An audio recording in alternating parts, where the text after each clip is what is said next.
fact that if I spoke with you all individually, or if we had sort of a popcorn meeting here where you could answer me back, you would all tell me that you had an idea of what is hypnosis. I bet everyone can tell me. Do you have an idea in your mind of what is hypnosis? Gentlemen? Yeah? Okay. My guess would be that your idea of hypnosis is something more of the entertainment type of hypnotist, the type that gets you up on stage and has you barking like a dog, clucking like a chicken, or pretending you're on a roller coaster or something, and just acting completely foolish for laughs. Another idea you might have is like sort of the Svengoolie hypnotist, the type that preys on hapless maidens with his little pendulum swinging back and forth, looking into my eyes. So those are some ideas. We get that idea from Hollywood, and obviously with television and all sorts of extreme shows and this and that. We've seen all sorts of crazy hypnotists on television and in Vegas. We're familiar with that. So yes, that is hypnosis. There are negative ways to use hypnosis, evil ways, or maybe not.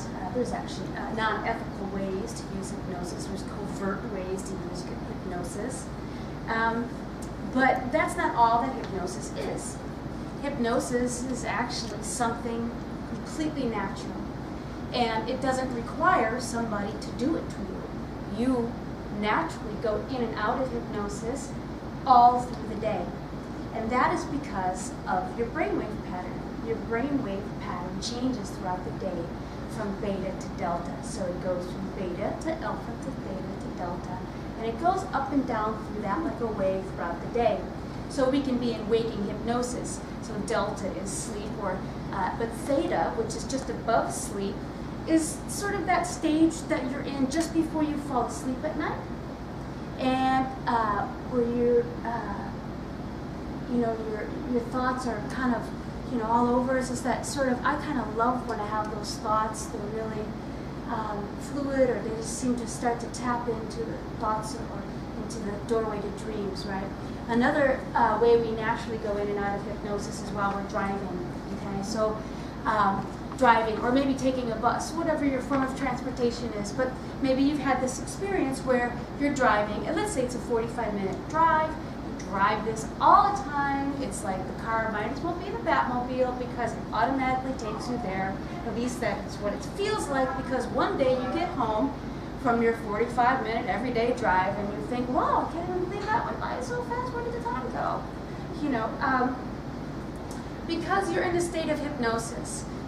It's a right-sided activity. We all know that. So, you're kind of free to be in this state, or in a theta state of waking hypnosis. And these are really powerful moments. I mean, in these moments, you are highly susceptible to suggestion, okay? And that could be perhaps what's on the radio, or if you were in that state, like in your house, it could be the television, because we go in and out of that state sitting on the couch in our living rooms.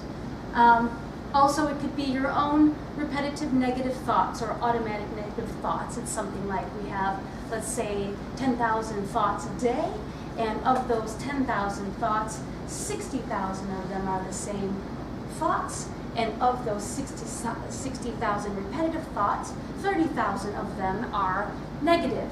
Now, I'm just using those numbers as an example to give you an idea of what an automatic negative thought is. So what if we're in this state of hypnosis and we're driving and we have negative thoughts, and we're basically just like solidifying these ideas, this thought, I'm unworthy, I'm no good, whatever it may be, okay? At any rate, so that's an example of how hypnosis is a natural state that we go in and out of. So hypnosis, once you understand how it works, can be used as a tool, a very effective tool.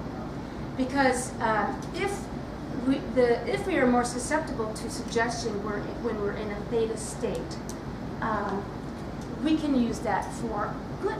We can use that to reverse some of those automatic negative thoughts and reframe them. Reframing can be like taking a picture out of a frame and putting in a new picture, or taking the same picture and changing the frame. One way that hypnosis works is that it's really like, there's several ways I can explain it. We heard today in a speech about focus. The example was writing for relaxation. And this is an intense focus, like meditation or something, right? So if you practice writing several paragraphs, and in that moment, like, your mind is free to sort of kind of put pieces together and solve its own problem, but it distracts you. You're not paying attention to what's going on in the rest of the room, because you're focusing on this one thing. When we do that, we can use that as a way to go into hypnosis. So we can so a person can be placed into hypnosis, whether by somebody facilitating hypnosis for them or through self-hypnosis. And what one could do is to take their focus and focus on one thing, and stay into become in a state of natural relaxation and some deep breathing, and then you can give yourself some powerful suggestions. Or if it was a hypnotist, they could give you suggestions to help you solve problems in your life, become a better speaker, more confidence, have an ego boost.